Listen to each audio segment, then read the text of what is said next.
Chapter 6. Nick was lying in a chaise lounge by the pool after lunch. There were 2 hours until the next class, where the entire freshman student body would gather for the cultural lecture. When all of the students had taken the first few intersectional classes of each major, their curriculum would be more specific to their particular given field, with a lot less free time. Nick was getting up for a swim when Andy sat down next to him. She wore a white thong bikini that didn't leave much to the imagination. She took off her sunglasses and turned her head towards Nick. "Carol gave quite a performance in the workshop today, didn't she?" "I don't think I could have done better myself, and I'm a professional," Andy said. "Andy speaks," Nick said, "and she's friendly, too." "I want to clear the air between us, Nick. I know you like me, and I like you too, but it's not going to happen with you or anybody else here." "That's not clearing the air. It's more like shooting poisonous fog into it. What's your problem?" Andy put her sunglasses back on. "You might say I've become a little jaded about relationships. I don't have sex with anybody unless they have 30 grand up front. A lot of professionals in your line of work have boyfriends. What makes you so different? Besides, you're not a student now. You're a student now, whether you like it or not some high-class call girl." Andy rubbed oily suntan lotion onto her thighs. "How would you know anything about my line of work? You're just a plumber." "Give me some of that lotion." Nick squirted a dab into his palm and smoothed it onto his shoulders, which were already getting too red. "Ever since I've been 3 years old, I've known that I'm smarter than everybody else. I don't have to read about something or hear it, but somehow I know the subject. It's as if I can take the facts that I do know, even if they may be unrelated, and put them together in my mind to come to a correct deduction, sometimes an induction." "Well, why don't you go after Carol or one of the other girls in the class? There are plenty of them, and I'm sure they'd all just die to put out for you." "It's the principle of primacy at work. I saw you first, so I guessed you're number one. Not only that, I think you're gorgeous." Andy flipped over on her stomach and handed Nick the suntan lotion. "Massage some of this on my back. Let's see if you can do it without staining your pants." Nick rubbed the oil into Andy's back. "I'm sure you're good at what you do, but not that good. Besides, 30 grand is a lot of money to blow for just a couple minutes of pleasure, even with you." Andy looked back up at Nick over her shoulder. "Even if you had the money and I met you on the outside, you couldn't have me. Trust me, Nick, you're not in my league." Nick finished putting the suntan lotion on her and laid back down in his lounge. "So, we're just going to be friends for the next 4 years? How do you expect me to be friends with someone as beautiful and sexy as you? I'm a man after all." "I'm not going to be here for 4 years, Nick. Maybe you will be, but I'm getting out." "Oh yeah, I forgot. You're going to steal a boat from the marina and head out to sea someplace. Going where, I may ask?" "The marina is too heavily guarded. There's no way anybody could steal a boat from there. I've got another plan. You're not wearing a wire, are you?" Nick stood up and pulled the waistband of his bathing suit out for Andy to look down in it. "You see a wire in there?" "Not exactly," and he gave out a half laugh. "Impressive. Glad you approve. Are you wearing a wire?" "If you show me yours, I'll show you mine." "No, I'm not wearing a wire. Remember that little Jamaican waitress in the restaurant?" "Yeah, Carol said she was wearing a wire too."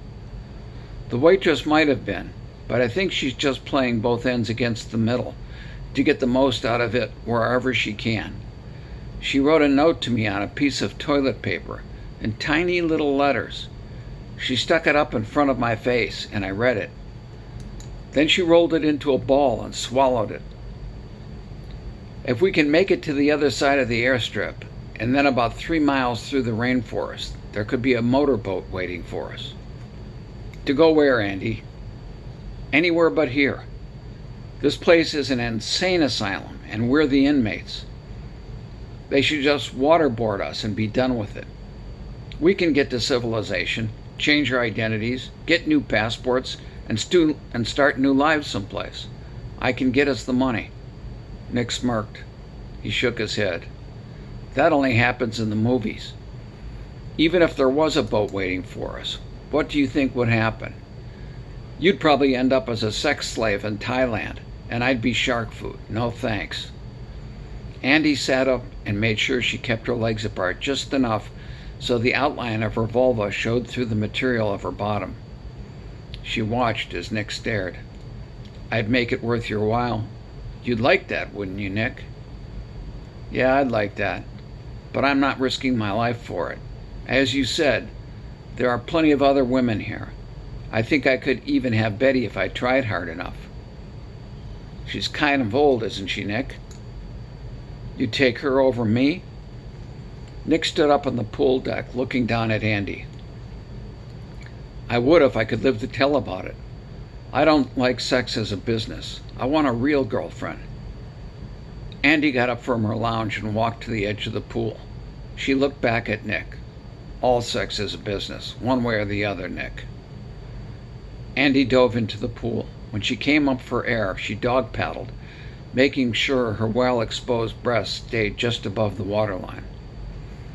At least think about it, Nick. There's no big rush. It wouldn't happen for a couple of weeks anyway.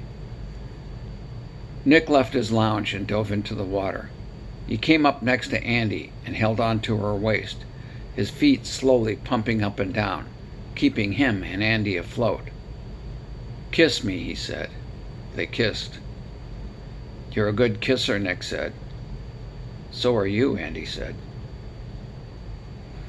An hour later, the entire freshman class was sitting in the auditorium of the Johnson Building, waiting for the intersectional media class to start. This time there was no lectern on the stage.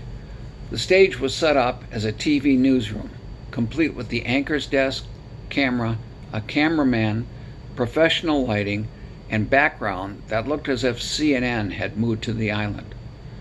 The anchorman studied his notes, waiting for the class to begin, which was his cue from the cameraman. Hakeem sat next to Nick in the middle of the arena.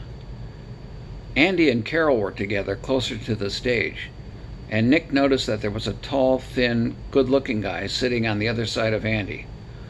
It was the same student who had sat next to her at the orientation and the oratory class, Goldstein.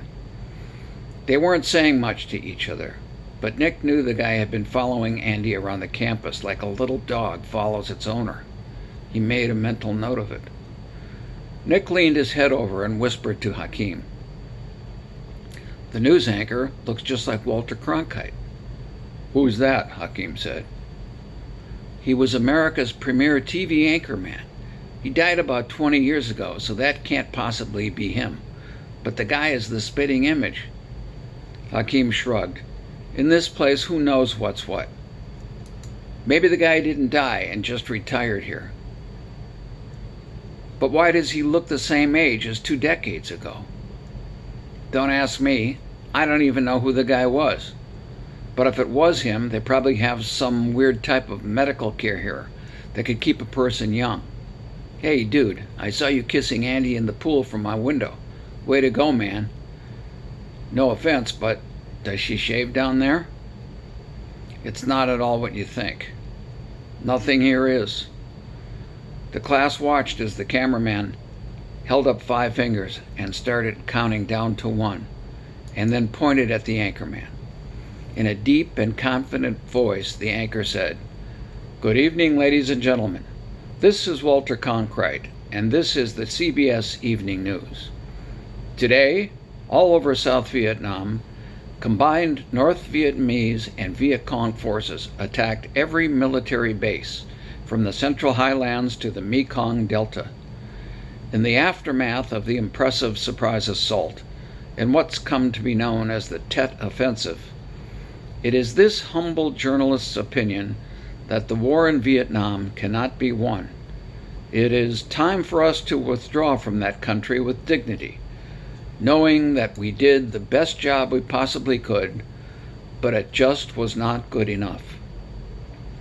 The lights went out on the stage so that the news set no longer could be seen, and a single spotlight from above shined down from a corner of the room, where a male professor was standing behind a lectern.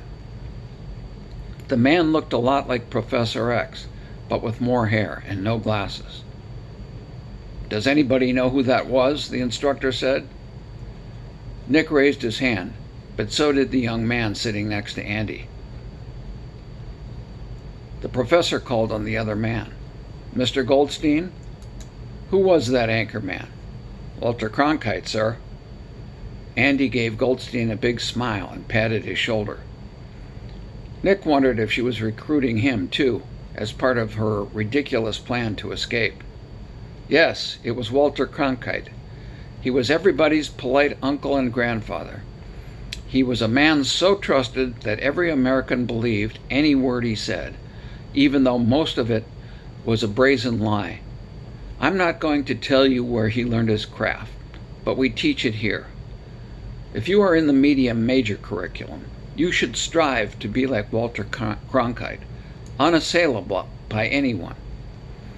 Did you notice his cadence and tense? It was uniquely his own voice, unlike any other. It was almost as if he was having a personal conversation with each person in the audience. That, my friends, does not come without specialized training, without laying a methodical background first.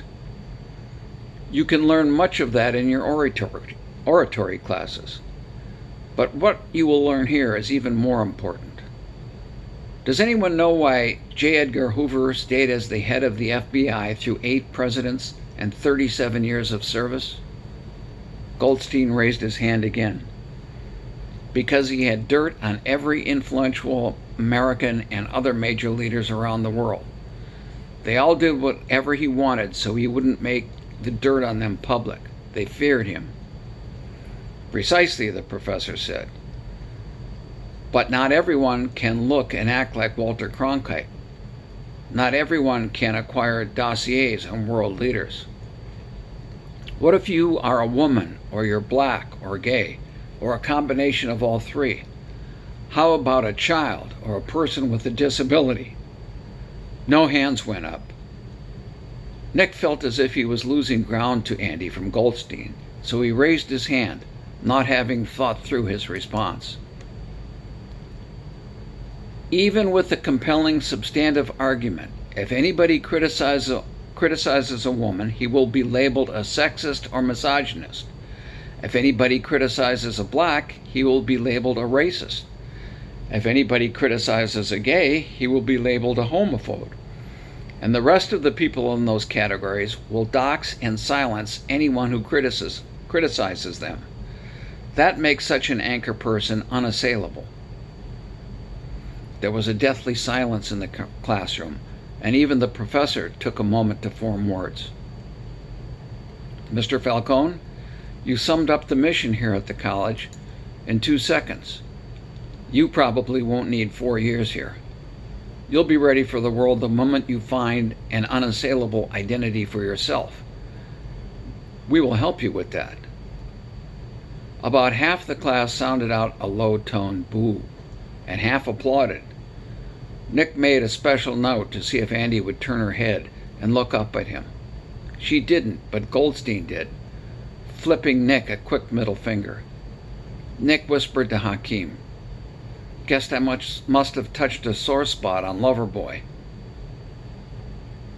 "You worried too much about that guy moving in on your woman, Nick. You just opened Pandora's box on him. But I want the box opened on me. Keep up the good work, buddy, and you'll have more of Andy than you know what to do with." The professor continued, "Perhaps, class, you are getting the idea of what your education here is all about. Never think for a moment that the top celebrities you see in the movies, recording artists, politicians, or billionaire business people have accomplished these things by lifting themselves up by their bootstraps. They are made by the people who control the world, the same people who own, control, and fund this college. You will never do anything on your own unless they want it to happen. There is no such thing as a democracy in this world. There is either a left way or a right way to accomplish a goal, and we use them both. Communism was born by pitting class against class and lying to both. When the Soviet Union came to an end, and as you can see, I'm putting air quotes around that word, Leonid Brezhnev didn't cry. He laughed and said, "This isn't the end. This is just the beginning." What he meant by that was the communistic idea of class struggle had become passé and unworkable in the western half of the world, where there was democracy. So, to defeat capitalism and socialize the globe as a whole, a new method would have to be discovered, something that would overtake the free world in a way that they did not even know was occurring. Some people have called what Brezhnev was referring to as postmodernism, moral relativism, neo-socialism, or neo-Marxism, or even intersectionalism. But simply put, it's identity politics. Mr. Falcone has already given you a thumbnail sketch of it. If you are in a particular identity group, of which there can be an infinite number, it automatically means that you are oppressed. Anybody who is not in your identity group is the oppressor. If you are one of the oppressed, you can say and do anything about the oppressor, and you will not be silenced. It is the oppressor who will be silenced. This method is what you will learn here. Do you have any questions so far? Not wanting to be outdone by Nick, Goldstein raised his hand. I'm not gay, and I'm not black or Hispanic, and I'm not a woman. So which identity group could I possibly put myself into in this crazy scenario? You could become a transgender woman. We have the medical facilities for it right here in a secluded area of the island, which of course is off limits to students unless we place you there. You're kidding, right? Goldstein said. We don't joke here at the college, Mr. Goldstein. But certainly, Professor, none of us should have to undergo such a drastic procedure merely to assume an unassailable identity. Certainly not, Mr. Goldstein. You, for instance, could always go back to living in the basement of your parents' house and bilking old ladies out of their life savings over the internet. Andy moved her body a foot away from Goldstein. Don't worry, Nick, Hakim said. You've got that guy by the balls now. I hope so, for his sake, Nick said. The professor let the talk die down before he resumed. Before we close, I want you all to be thinking about how you will assume a particular identity that will make you into an unassailable person. Once you have done that, and have honed your skills at it, you will graduate and be set up in the outside world to go forward and promote the agenda. And, as you are all bright enough to assume, that plan is to trim the world's population in half, and then control what remains of it. You will be the elite at the top of the pyramid. I want to remind you that there will be a buffet dinner this evening at 7 p.m. at the marina. Your attendance is mandatory. Remember, your advancement here is not merely in the classroom workshops. Your every waking moment here at the college is a workshop.